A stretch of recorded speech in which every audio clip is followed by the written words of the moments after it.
Hello, everyone. Welcome to another episode of Dojo Live. I'm Tulio Siragusa, broadcasting from Southern California. Today is Tuesday, June 22nd, 2021. Welcome to the show. I'm joined by Carlos Ponce in Cuernavaca, Mexico, and Kim Lantis Pleasure in to be here. Tennessee, Mexico. Hi, guys. Hello. And our guest, Sanders Partee, who is broadcasting from Alexandria, Virginia, beautiful right off the river, Alexandria, Virginia. Thank you for joining us today. So happy And to be here. let's have some fun. So we have a good show coming up. We're talking Oh, yeah. about data, democratizing access to economic activity, economic data. But before we go into that topic, let's get to know our guest a little bit. So please kindly introduce yourself. Tell us a little bit about you. Well, I'm super happy to be here, and you guys are a great warm-up team. I think my stomach hurts a little bit from laughing as we were getting ready for the show. So a little bit about me. I'm a father of 5. My children are 25 to 5, 2 girls and 3 boys. So that says a lot about me already in my time. Love being a dad. Personally, I'm a sports enthusiast. I went to University of Virginia and love all the UVA sports, especially basketball, being a national championship winner 2 years ago, and where our team is in the College World Series right now. So big UVA sports fan.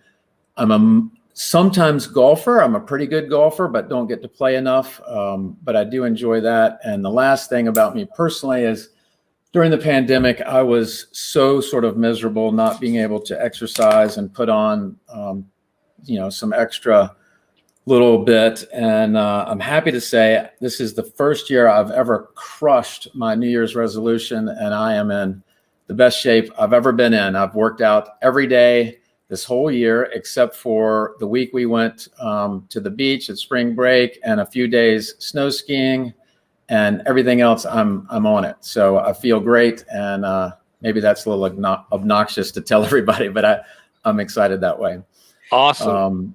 We're not worthy, definitely. I've got to get my stuff in order about the pandemic LBs for sure. All right, so let's get to know your company a little bit. MoonVu. Yep. Tell us a little bit.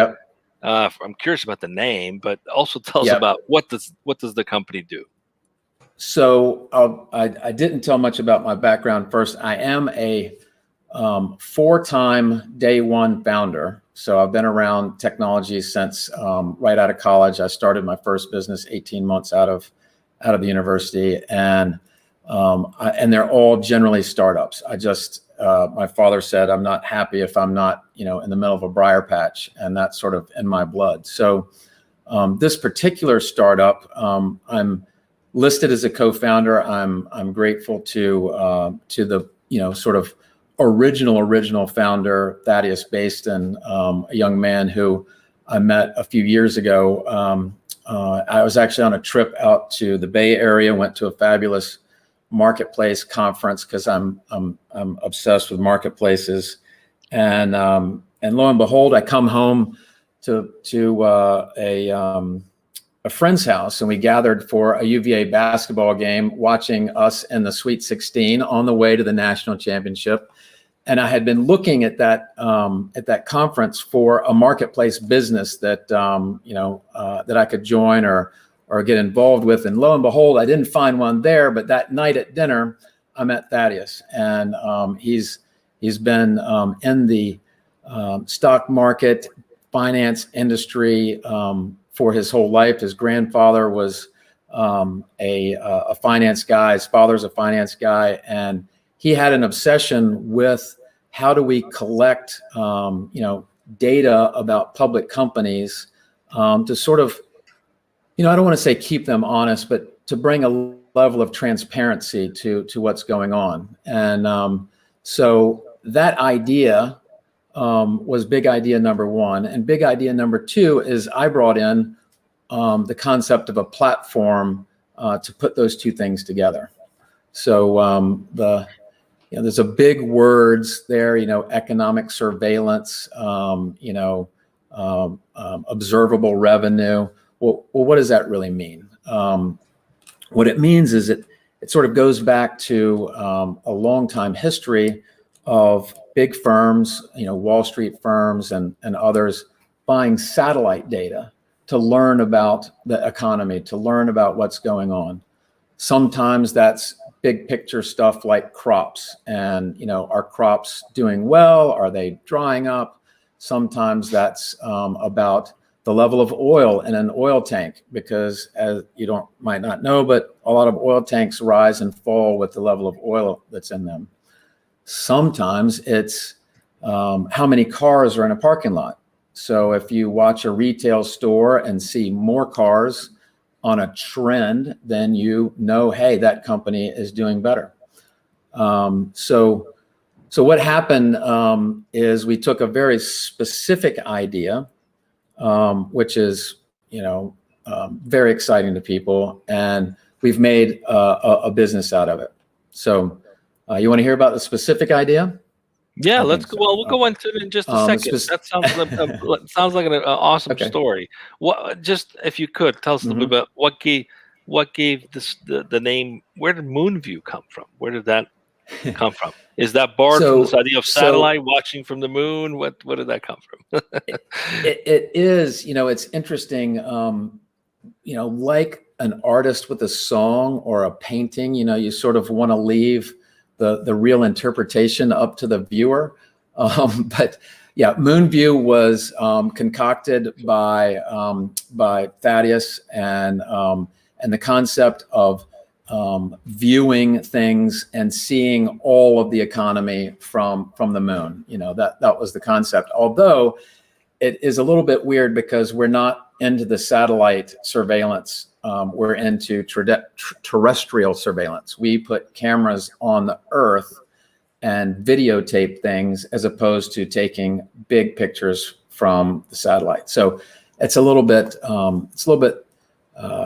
oxymoronic from that standpoint. But also, from the investing world, we're moving into something called democratized access. We'll talk about that in a few minutes. But the concept of stocks going to the moon is also another sort of triple entendre, maybe to the name. I love it. Or unfortunately having to come down to Earth. Shoot for the moon. Well, shoot for the moon. Walk on the Earth. Yeah. Let's go right into it. Carlos, please introduce the topic and the question that we're going to be answering today. Let's go right into it.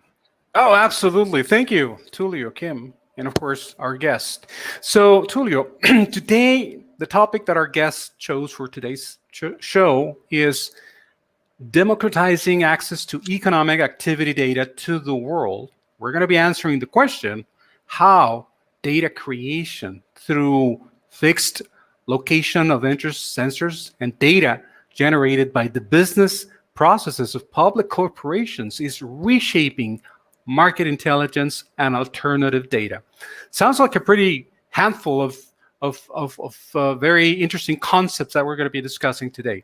So, first question that I have for our guest, Sanders, why did you choose this particular topic, and why did you feel it was relevant for today's day and age? Let's start with that. Thank you. Yeah. So the perfect thing about it is when we talk about data collection and this observable revenue, the way we look at it, it's traditionally been sort of the land of the wealthy. Big corporations, big investment houses that have lots of money can buy data from data companies that also have lots of money. If you have enough money to put up a satellite, that's a lot of dough. So it's been sort of a rare group that gets access to this sort of alternative data. And so our goal is to lower the cost, change the method of collecting data, lower the cost of collecting the data, and thereby being able to provide it to many, many more people, even individual investors, not just sort of the well-heeled, expensive sort of corporations. So, I mean, that's all right. That's so interesting. I don't know how many people knew that, like, the satellite imaging of a retail store were providing insights to investors about whether a retailer was doing well or not. I don't know whether a lot of people even know Absolutely. that kind of monitoring was Yeah. happening. I don't Yeah, even know yeah. if the retailers knew that was happening, right? Because they could have just had free drive-in movies and get a lot of cars in there, right? But the point is, Or here in Hermosillo, we use Walmart's parking lot when we go watch the baseball game in the stadium. right? So, Right. so But the point is that information should be available to everyone, not just a select few, right? If you have it. So is that the Exactly. intent? sure. Like Okay, making public corporations public, right? to the Yeah. public. So, So how is the technology? You guys are using terrestrial cameras. How are you mimicking that or doing something completely different with something? Where are the cameras going? How's that working? How does that actually come okay, to play? I'll tell you a story. First of all, there's some locations of aggregate interest, which means like over time, how are things changing? And so those satellite photos of parking lots are really about how does it change from day to day. And so if you're there, if there's a special event and you're parking at Walmart to go to a park or something, that will just sort of wash itself out. That's not an actual measurement that matters. But then there's locations of specific interest when you're counting individual things and you want to measure that and show whether a corporation has been making money or not. So I'll give you a couple of examples that we can go around. One is the concept of our first big project we're releasing to the world. We're talking about it starting today, frankly. You heard it here first. And that is we're providing access to the counts of cars at the Tesla factory in Fremont, California. So what that's all about is we went out and rented space on buildings nearby the Tesla factory. We installed cameras on the roofs and other places and other sensors like Bluetooth sensors and Wi-Fi sensors and whatnot. And we point them at the factory and we observe publicly observable production of cars. So as the cars come out, I don't remember the exact average price, but they're in the $60,000 range on average, I think. And so each of those $60,000 units, as they come out, we want to count every one. We count every one. We don't miss any. We know what model type is it. Is it a 3, an S, an X, or a Y? We know the minute that it arrived in the outbound lot and when it gets shipped off. So that's a very specific interest, and we count every single thing. Another very so that's sort of production measurement. The retail example is around footfalls. So that's a term for, do I have a person fall their foot into my store? So another exciting measurement there would be movie theaters. Movie theaters, when you count somebody going in or out, that is a very close approximation of revenue, because you can see, know the ticket prices, you can know what they average spend on concessions inside. So those two are different, and that they're both counting. But the movie theater example is we would need aggregate interest. We would need to get, if AMC has 1,000 theaters, we need to get some number of those, a large enough sample size so that we could sort of measure. So at the Tesla factory, we're measuring exactly what economic activity is happening. And at the movie theaters, we would be measuring what's happening at a sample size of those movies.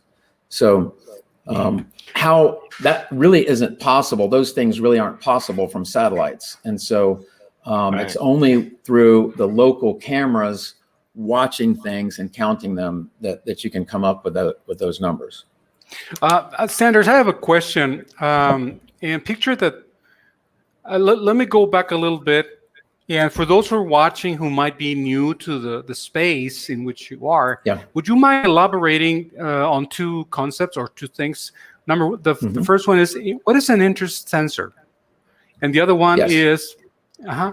And what is alternative data? Because in my world, in Perfect. my limited vision of the world, it's just data. Even big Yeah. data, it's as far as I've gone. But what is alternative data, please? Yeah, alternative data is broadly any kind of data that investors use to approximate information about a public company that wasn't published by the company.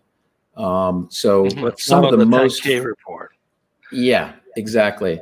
So some of the most famous, most used alternative data is credit card data. So companies will collect, when you use a finance app and you don't pay for it, then you're in you're the product, right? If you can't see a business model, then you are the product. So they're collecting hundreds of millions of credit card statements and then selling it to data scientists who can crunch those and understand, which companies are getting more credit card usage and therefore approximating their revenue. So it's a way of sort of backing into how companies are doing that in an early way. The whole goal is to find out early before everybody else does. It's trying to get a competitive advantage. And so the competitive advantage historically for decades has been big firms that have large budgets, giant computers, data scientists, all crunching the stuff and coming up with what they call alpha, which is, the value of their insights, essentially. So what we're doing is we're saying, let's calculate, perhaps simpler numbers, which are signals, about counting things that are happening, things that we can observe. So observing, my last company, I think I spent over $1 million with our lawyer over a period of time. I only went to his office once. So legal lawyer revenue isn't measurable in our way, right? We're not going to put a camera on the door of the law firm and know how much money they make. But there are so many examples of things that we can watch and learn in advance what's happening. And it's all about transparency, and understanding, what can I know? Information is power, information advantage, and if you're an investor and there's an opportunity to know something in advance, you would like that, right? Yeah. And so there's been this whole movement, we hear about Wall Street bets and the GameStop situation and the rise of the individual investor during the pandemic, especially things like apps like Robinhood that have made it easier to become an investor. Well, what they haven't had is access to this alternative data, a way to find out, how can I get an advantage in the market? How do I get an information advantage? So we're really excited about building this platform that is going to change two things. One is we're changing the supply. So instead of having a bunch of satellite, a few satellite vendors selling to people that can afford, big budgets, we're going to have what we call a location entrepreneur, a data farmer. But like in my AMC movie theater examples, we're setting up some of our own cameras at AMC movie theaters, and we're going to allow individuals to plug in their own cameras and plug into our platform and help create this data together.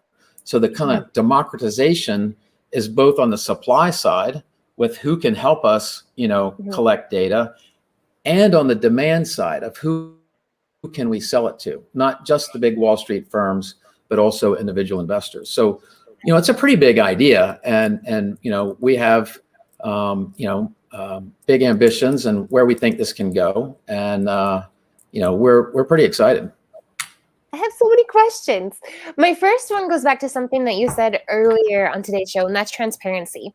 So in addition to finding trends, which I think you've already laid out, is this used as a fact-checking type of method as well? Like, hey, they've reported this revenue or they've reported this upswing, but it doesn't appear to be the case. Like, are we using this to hold companies accountable? Yeah, absolutely. And I think that the interesting thing is a big company producing cars, they really can't hide what's going on. I know that, Tesla burns through Christmas. They burn through New Year's Eve, and they're pushing cars out all the way up till January 1st. But on the 1st and the 2nd and the 3rd, not so much. You know, they're taking their time because they're finishing out a quarter. You know, on April 1st of this year, one car came out of the factory, just one. You know, so there's interesting. You know, when they had a chip shortage, we knew that for several days in the first quarter they didn't make any cars, and you know the company did text about it. I'm not sure what announcements were made, but they talked about it. Well, we saw it right away, and so for our data buyers, it's really valuable to understand what's going on, and so that companies, you know. They're public companies. They're producing stuff. You know, the public investors ought to be able to see. I will say that this is a business for us, and that we do want to make money. So we're spending a lot of our resources to create the data, to create the platform to pull this together. You know, we do hope that individuals will buy, and if they do buy, then we have a great business. You know, we'll see. Yeah, I still have so many questions. I think a couple things, fact checking, applications beyond business. I know business side, I'm curious as to how you go about identifying the companies like Tesla, AMC, who you mentioned. I'm also really curious about the legality behind this, like if you need to get permits or things like that. And then my third question, if we have time, is other applications, going back to fact checking and you know, public visible data like campaign trails. Is this something that politicians are going to glom onto in the future? Or these are all my questions. Oh my gosh. I'm like so excited about this. So exciting. So exciting. Absolutely. You know, we had lots of feelings about the last election and things that we could do in terms of bringing transparency and, you know, cameras in real life. You know, the situation, if a 17-year-old girl hadn't been filming George Floyd, you know, the world wouldn't know about what happened there. So we do believe in transparency and the public view. There's nothing about us that wants to be creepy. We have no privacy concerns. For example, on the AMC theater camera, we block out when we capture it before it even goes to our servers. We have the individual blanking, I forget what we call it, erasing the faces, so you can't see it. Yeah, face blurring.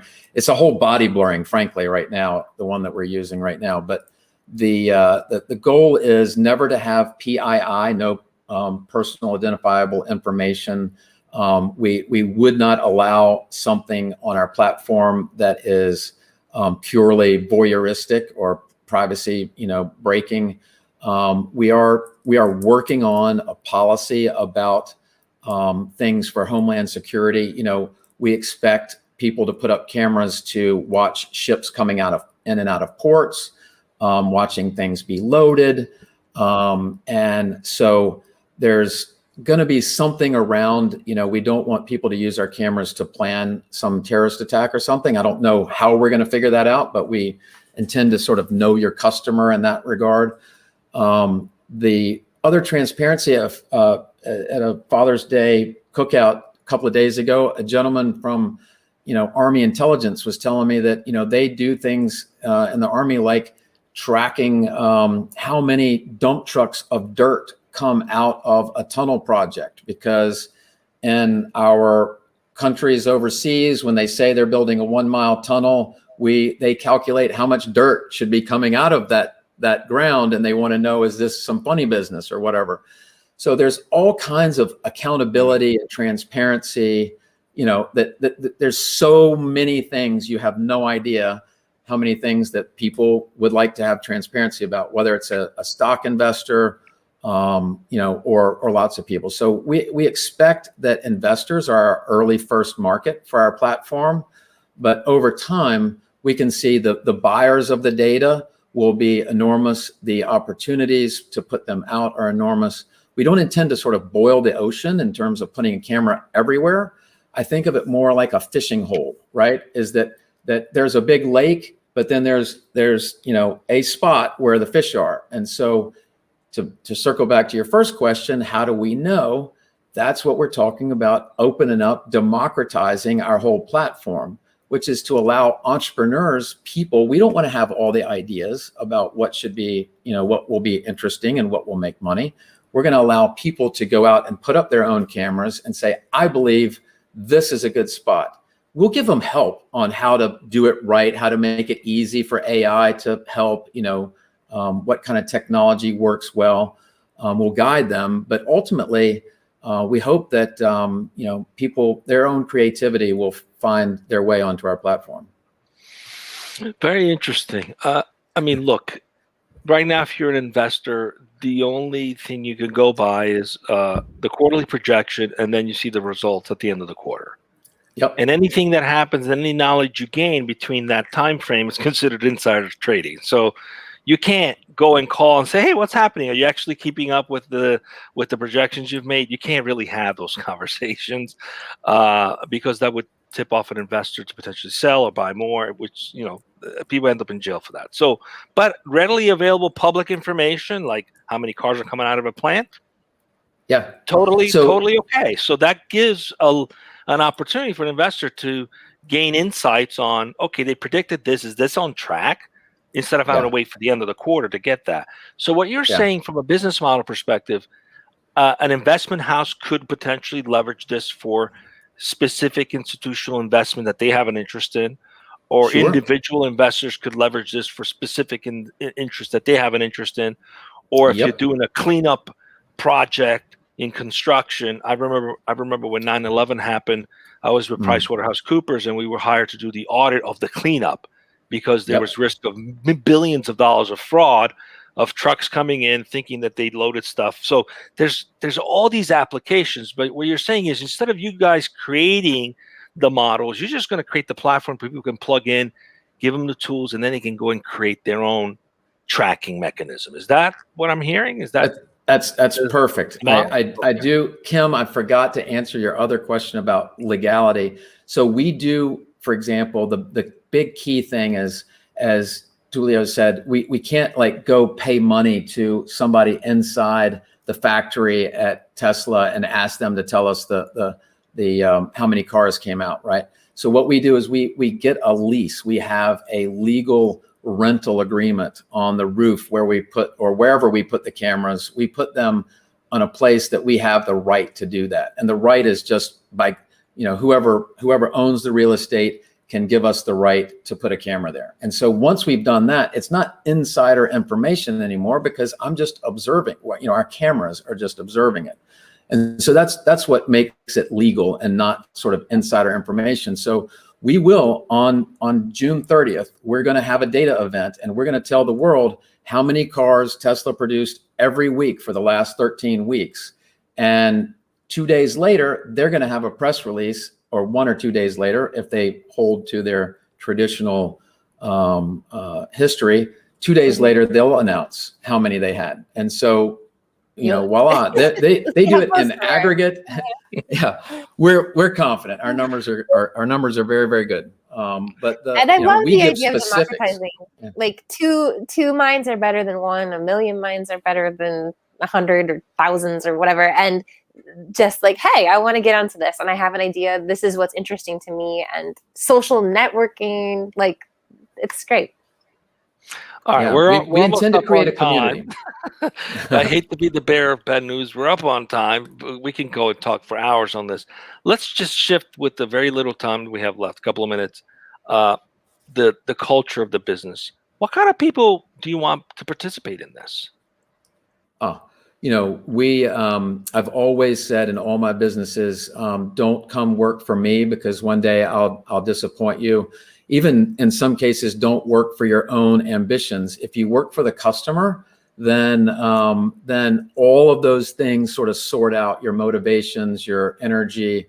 And so I feel like people that want to come and be part of our mission, that believe in transparency and corporate data, that believe in democratized access, that believe in collective good and all coming together and providing a way to do that. I mean, I think those are special people that I want to be around and have in the business. Yeah. Nice. So if you're out there, we're hiring. Awesome. Well, Sanders, it's been a pleasure to have you as a guest. We'll have to stay in touch and keep up with your progress and see what applications and use cases come out of this. We'll have to have you back maybe in 6 months or a year or so, because we love to learn to see how this progressing along. Thanks for being with us. Stay with us. Yes, I bet. It sounds like it. Stay with us as we go off the air. But before we do, Carlos, what do we got coming up for the rest of the week? Oh, of course. We have 2 shows, Tulio. Tomorrow, we're having a conversation with Jan Bonin, the CEO and co-founder of RedRex. The topic is going to be tech for good and impact of AI on all humans. And then on Thursday, we're going to be speaking with the principals of Echo.ai, Christina Imri and Adam Hochek, the CEO and CTO respectively. And the topic will be, why are the current employee assessment tools inaccurate? So those are the 2 shows that we have for this week right here on Dojo Live at 12 p.m. Pacific. So join us. Don't miss it. Stay tuned and be safe, everyone. Thanks, guys.